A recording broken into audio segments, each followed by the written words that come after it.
de réponse à qu'est-ce que c'était la gnose. Il a mis en lumière l'importance de la recherche, de la connaissance et a expliqué que le chemin vers celle-ci nécessite un processus rigoureux et un compagnonnage avec un guide spirituel. Merci pour tous ces éclaircissements. Nous allons passer au 6e thème, qui est le concept du sceau de la sainteté mohammedienne dans l'œuvre du Cheikh Ibrahim Niass par le docteur Mamadou Baldé, qui est à Lyon en France et qui est un docteur en communication. Donc, docteur Mamadou Baldé, le micro est à vous.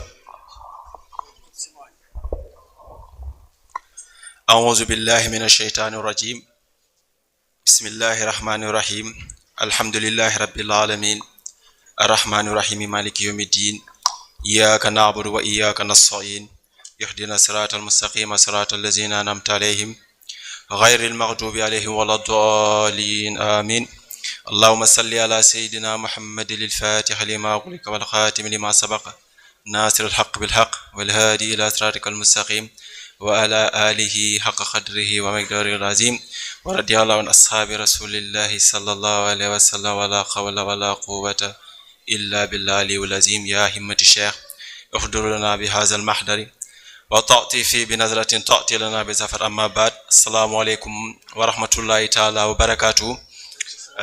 Tout d'abord, permettez-moi d'exprimer à quel point je suis très heureux d'être reçu ici parmi vous et quel plaisir est le mien d'être programmé dans ce symposium de savoir dans la cité du savoir. Il nous a été assigné une tâche honorifique de vous présenter une analyse du sceau de la sainteté mohammedienne dans l'œuvre de Cheikh al-Islam Cheikh Ibrahim Niass, une tâche dont je me suis personnellement acquitté avec joie mais avec humilité. Pour ce faire, nous allons porter un regard détaillé sur le concept du sceau des sangs dans notre cercle d'échange d'aujourd'hui, en essayant de vous offrir une analyse à plusieurs niveaux. Nous sommes bien conscients que notre analyse pourrait souffrir de biais, et pour essayer de gagner en épaisseur dans notre analyse, nous allons essayer d'articuler notre propos autour de 3 volets essentiels. Nous allons essayer de procéder au préalable à définir certains mots-clés dans un premier temps pour bien contextualiser. Ensuite, nous allons tenter d'enrichir notre réflexion en étudiant les avis de quelques savants sur ce sujet, notamment les avis du muhaddis soufi Abu Abdallah Muhammad bin Ali Hakim Tirmizi et de Muhyiddin Ibn Arabi, 2 savants à qui on attribue la paternité de discuter de manière formelle et détaillée de ce thème de sceau des saints. Dans cette continuité, nous allons prolonger notre analyse en discutant de l'avis du détenteur de la faïda, Maulana Cheikh al-Islam Cheikh Ibrahim Niass. Et enfin, nous allons garder la primeur de notre analyse pour la conclusion, où nous allons essayer de faire une synthèse à l'aune d'un ouvrage majeur de Cheikh al-Islam Cheikh Ibrahim Niass qui fait partie des œuvres de jeunesse, à savoir le Tuhfatu Ataïb Anfas. D'emblée, dans le titre de notre thématique, nous pouvons observer qu'il y a 2 principaux mots-clés qui sont essentiellement définis en prologue, à savoir Wali et Khatm. C'est à quoi nous allons essayer de traiter dans les propos qui suivent. Qu'est-ce que le Wali ou qu'est-ce que la Wilaya en termes d'origine et de vision? Il est d'abord important de noter que le mot Wali peut être traduit par saint ou allié sous différentes modalités. Ce mot trouve ses racines évidemment dans le Coran et dans les traditions prophétiques, à savoir les hadiths. Allah nous dit dans la souratul Ma'ida, innama waliyukumullahu wa rasuluhu wallazina amanu allazina yuqimus salata wa yutuz zakata wa hum raki'una. Vous n'avez d'autres alliés qu'Allah, son messager, et les croyants qui accomplissent la salat, qui s'acquittent de la zakat et qui s'inclinent devant Allah tabaraka wa ta'ala. Toujours dans le Coran, sourate 10, verset 62, verset 63, Allah inna awliya illa la khawfun alayhim wa la hum yahzanun allazina amanu wa kanu yattaquna. En vérité, les saints d'Allah seront à l'abri de toute crainte et ils ne seront point affligés, ceux qui croient et qui craignent Allah. Et enfin, dans la sourate al-Baqarah, verset 257, Allahu waliyyu allazina amanu yukhrijuhum minaz zulumati ila an-nuri. Allah est le défenseur de ceux qui ont la foi, c'est-à-dire les walis, et il les fait sortir des ténèbres vers la lumière. D'après les versets de Coran précités, nous pouvons observer que les walis sont des personnes pieuses qui possèdent la foi. la crainte divine et qui sont en parfaite adéquation avec le Créateur. Ces walis occupent une place très rapprochée auprès d'Allah et une protection d'Allah tabaraka wa ta'ala, et Allah engage de manière directe une guerre contre quiconque qui serait hostile à ces walis. Comme nous l'enseigne la tradition, un hadith qui est assez connu et dont la chaîne authentique a été ramenée par Imam Bukhari: celui qui se montre hostile envers un de mes walis, je lui déclare la guerre. Mon serviteur ne cesse de se rapprocher de moi par des œuvres surérogatoires jusqu'à ce que je l'aime, et lorsque je l'aime, je le deviens, et dans d'autres versions, je deviens son nuit, etc. Un hadith qui est très bien connu dans la faïda. Ce hadith constitue l'une des références les plus importantes en termes de sainteté dans l'islam, où plusieurs enseignements y sont déclinés. Les saints sont ceux qui sont protégés par Allah lui-même et qui s'attellent aux prières surérogatoires jusqu'à ce qu'ils obtiennent un amour mutuel et une proximité auprès d'Allah tabaraka wa ta'ala qui se manifeste en eux de manière permanente. Toujours dans cette dynamique, nous avons un autre hadith qui aborde dans ce sens, où le prophète Mohammed sallallahu alayhi wa sallam nous dit: Allah a des serviteurs qui ne sont ni des prophètes ni des martyrs, bien que les prophètes et les martyrs les envient à cause de leur proximité avec Allah tabaraka wa ta'ala au jour du jugement dernier.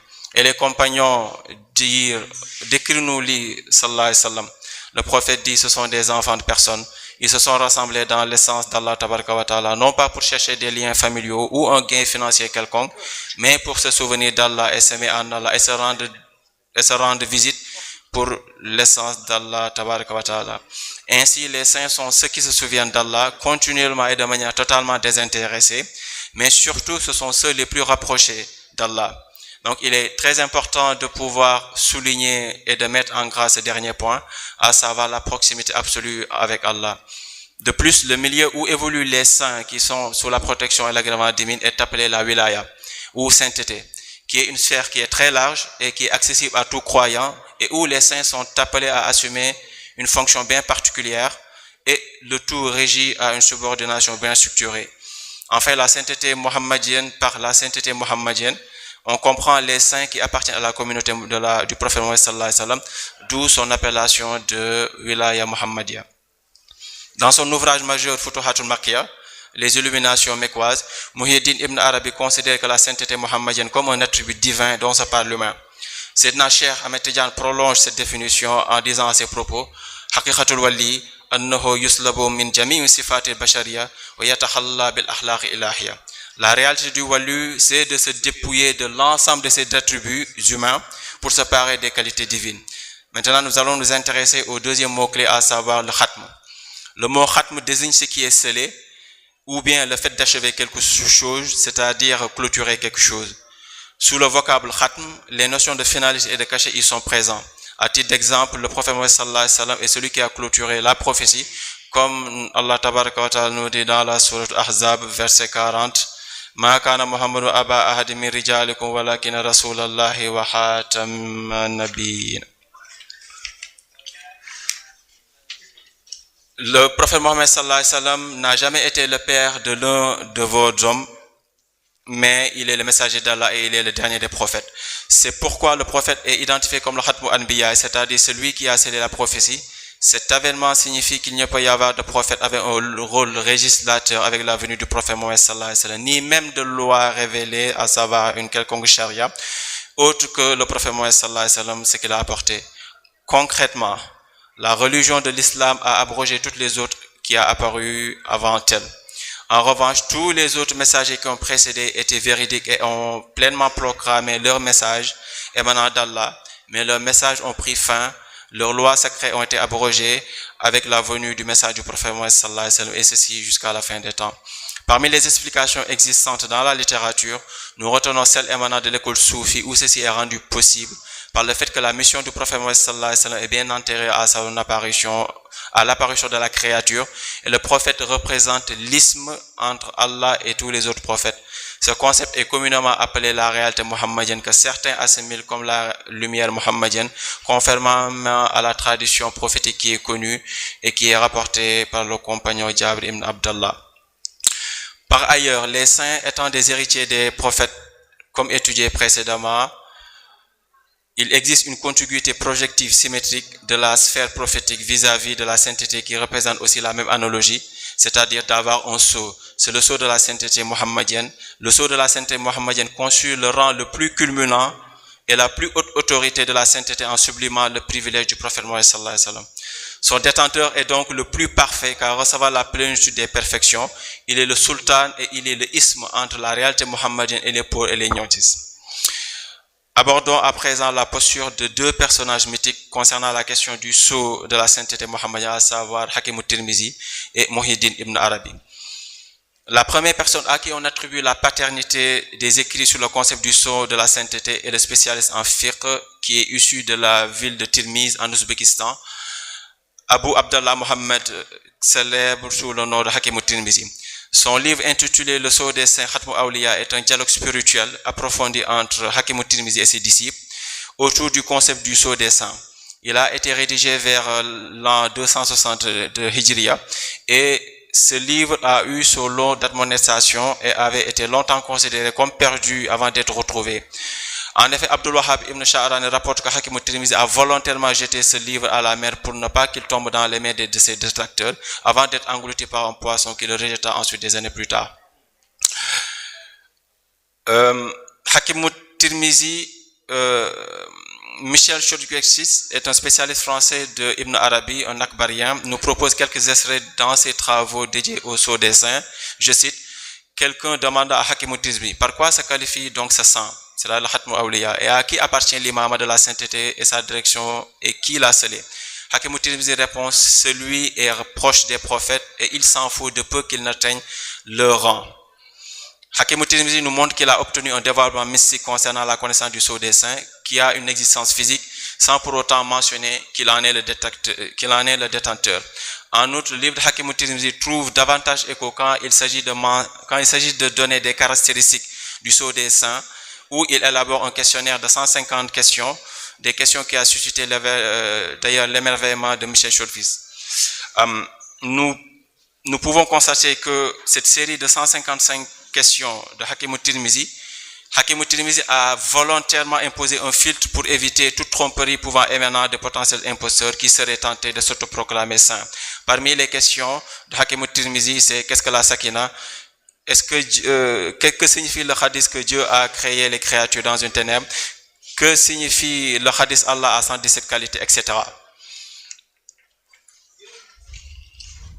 De plus, on peut aisément comprendre que Hakim al-Tirmizi a fortement influencé Muhyiddin ibn Arabi sur ce sujet, qui a écrit un livre intitulé Jawab al-Mustaqim, où la réponse correcte aux questions de Hakim al-Tirmizi, qui apporte des réponses aux questions de Hakim al-Tirmizi. Si l'on se retourne maintenant vers Muhyiddin ibn Arabi, contrairement à Hakim al-Tirmizi, nous trouvons en lui les germes de déclaration publique qu'il est le sceau de la sainteté mohammedienne. En effet, Muhyiddin ibn Arabi nous partage un rêve visionnaire qu'il a eu et qu'il a rapporté dans son livre mythique intitulé Futuhat al-Makkiyah. Et nous vous proposons une traduction très rapide de Michel Chodkiewicz qui dit que, en substance, que Muhyiddin ibn Arabi s'est vu qu'il était à la Mecque en rêve et il a vu la Kaaba était construite. Entre le Rukn al-Yamani et le Rukn al-Shami, il y avait deux briques qui étaient manquants, un brique qui était en or et un autre brique qui était argent. Et il s'est vu qu'il s'était mis à la place de ces briques et une fois qu'il a vu sa propre personne dans ces briques, il s'est dit que c'était lui le sceau des saints. Néanmoins, il est toujours dans les énumérations mecquoises, il existe par contre certaines zones nébuleuses. Dans la mesure où Muhyiddin ibn Arabi a proclamé aussi de manière très ouverte que je suis sans doute le sceau des saints en ma qualité d'héritier du Hashimi.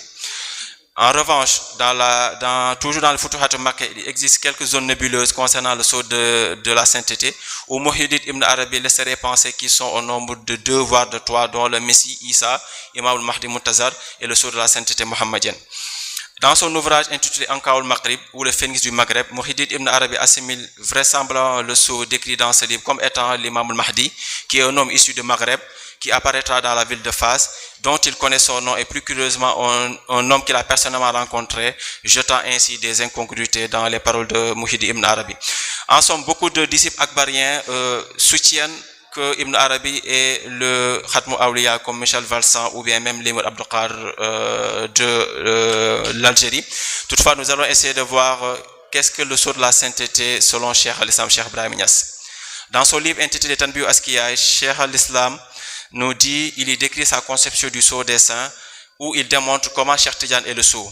D'abord, Cheikh al-Islam nous fait un contraste concernant le questionnaire de Hakim al-Tirmizi en relevant que ce dernier n'a pas dit que le sceau de la sainteté mohammedienne doit répondre à toutes les questions, ce qui est important, mais qu'il connaît la réponse aux questions formulées, ce qui évoque une certaine forme de prudence et met en relief deux choses. D'abord, conclure que Ibn Arabi Hatimi est le sceau de la sainteté parce que tout simplement il a répondu aux 155 questions peut paraître très léger comme argument. Ensuite, dire que Sayyidina Cheikh n'est pas le sceau de la sainteté sur la base qu'il n'a pas répondu aux questions de Hakim al-Tirmizi est incorrect. Car le sceau de la sainteté n'est pas obligé de révéler tout ce qu'il sait. Pour anecdote, Cheikh al-Islam nous dit qu'il connaît toutes les réponses, mais par principe de adab, il ne va pas du tout dévoiler des réponses dont son cheikh n'a pas dévoilé. Et moi, je connais personnellement des personnes qui sont dans cette salle qui connaissent ces réponses. Deuxièmement, Cheikh al-Islam nous apporte une explication occultée des Akbariens concernant la vision de Muhyiddin Ibn Arabi, où il rapporte dans son livre Tanbi Askiyai que le grand cheikh, le pôle lumineux Ibn Arabi, a vu une position spirituelle qui est au-dessus de lui et qui est sous la position, qui est en dessous de la position prophétique. Et Ibn Arabi a pensé que c'était la sienne et il s'est assuré d'une grande assurance. Toutefois, il y a un khatif qui est venu lui informer que vous n'êtes pas du tout celui que vous prétendez. Cette station appartient plutôt à l'un de mes saints qui apparaîtra à la fin des temps, ce qui est le saint le plus honorable. Nous avons concocté aussi une autre parole de Tanbi Askiyai qui est assez long, où Cheikh al-Islam nous décrit en quoi Sayyidina Cheikh est le sceau des saints. Nous allons peut-être écourter très rapidement pour ne pas prendre du temps. Merci beaucoup pour le temps. Cheikh al-Islam confirme que Sayyidina Cheikh est le sceau de la sainteté, mais aussi il a démontré avec une conception mystique unique. Cheikh al-Islam nous attire notre attention à ne pas prendre la définition du sceau de la sainteté dans son acceptation la plus ordinaire, comme à l'image du sceau de la prophétie, où dans le sceau de la prophétie, il n'y aura pas du tout de prophète après le prophète Mohammed sallallahu alayhi wa sallam. Même Isa, quand il va revenir, il va être un saint et non pas un wali. Là où la définition de Khatmul Wilaya Muhammadiyya, ça ne veut pas dire qu'il n'y aura pas d'autres saints qui vont apparaître, mais en revanche que tout saint qui apparaîtra sera sous les pieds de ce Khatmul Awliya. Et pour étayer nos propos, Cheikh al-Islam, nous informons des égats spirituels qui sont au nombre de 3. C'est-à-dire, dans un livre qui a été rapporté dans Itika al Mourida que mes confrères ont cité, à savoir que les abreuvoirs spirituels sont au nombre de 3. Le premier abreuvoir est avec un seul abreuvé, c'est la réalité de la Ahadiyya, et personne ne s'y abreuve si ce n'est le maître Sidi Wujud sallallahu alayhi wa sallam.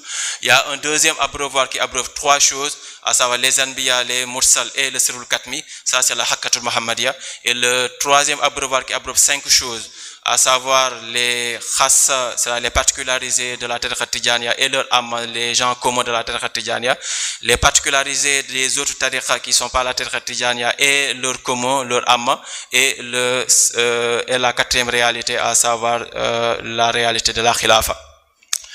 Il nous paraît utile de rapporter des propos de personnages extérieurs de la tariqa Tijaniyya et donc loin de tout favoritisme et qui ont eu à avoir des témoignages envers Sayyidina Cheikh sur le sceau de la sainteté. Premièrement, il y a le témoignage du maître Qadiri, c'est-à-dire Mukhtar al-Kuntiou, qui était un contemporain de Sayyidina Cheikh, qui a vécu au XIIe siècle. Sidi Mukhtar Kunti mentionne que le XIIe siècle est similaire au siècle du prophète Mohammed sallallahu alayhi wa sallam, dans la mesure où le siècle du prophète Mohammed sallallahu alayhi wa sallam a vu l'apparition du Khatmul Anbiya, là où le XIIe siècle a vu l'apparition du Khatmul Awliya. Toujours j'ai vu un commentaire de notre maître Radi Ganon qui a fait un commentaire dans le Nahjul Hida fi Khatmul Wilaya, où il dit il a été rapporté que Cheikh Mukhtar Kunti a dit que la personne qui est le sceau des saints est apparue à face et d'aller lui faire la ziyara.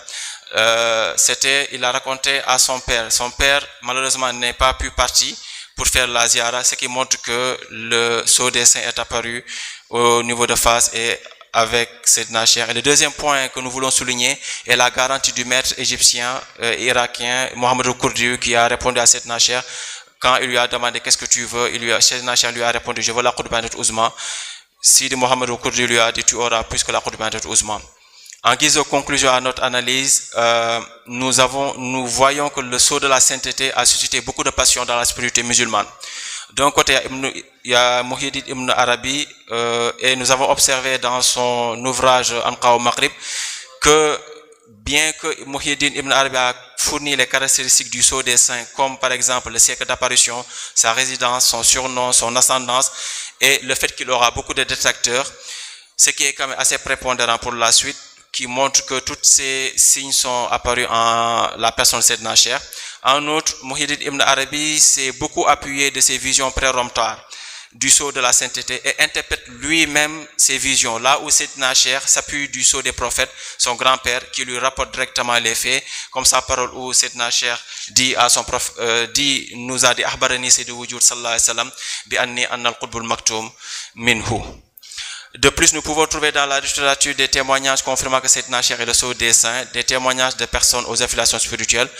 Nous pouvons aussi trouver des bienfaits en lien avec le sceau de la sainteté rapporté par Sayyidina Cheikh, et nous allons conserver qu'un seul bienfait, à savoir l'apparition de la faille de Tijaniya. Et donc, pour conclure, mon temps est terminé, je pense. En guise de conclusion, nous pouvons dire que le sceau de la sainteté, ou bien le sceau de la sainteté mohammedienne, il est représenté par un homme qui est le plus complet et celui qui a certifié l'ensemble des manifestations de la présence divine sur le prophète Mohammed sallallahu alayhi wa sallam, et ceci sur l'être de Sayyidina Cheikh Ahmed Tidiane radiallahu anhu. Qu'Allah nous fasse bénéficier de ces flux spirituels, qu'Allah nous fasse, Inch'Allah, immerger dans son amour. Bijahi Rasulullah sallallahu alayhi wa sallam. Assalamu alaikum wa rahmatullahi ta'ala wa barakatuh. Merci, Dr Baldé, pour cette exploitation intelligente et